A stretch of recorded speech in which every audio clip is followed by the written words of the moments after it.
Michael kissed Jessica goodbye every morning. I'll text you later. Later never came. But Michael, always online. Blue ticks everywhere. Friends, groups, jokes. Jessica sent one message. Did you eat? Online. No reply. Jessica stopped complaining, stopped reminding, stopped explaining.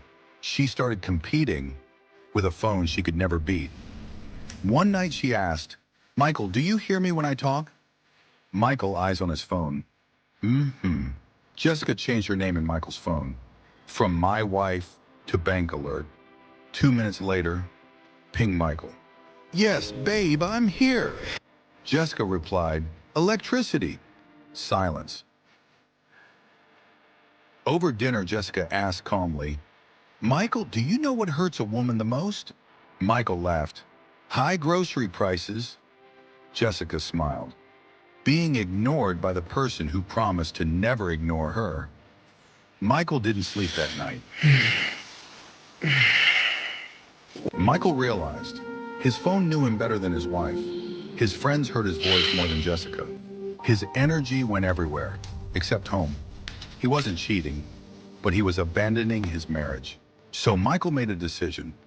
Michael turned off notifications, put the phone down, looked Jessica in the eyes. He listened. He replied. He stayed present. Jessica noticed.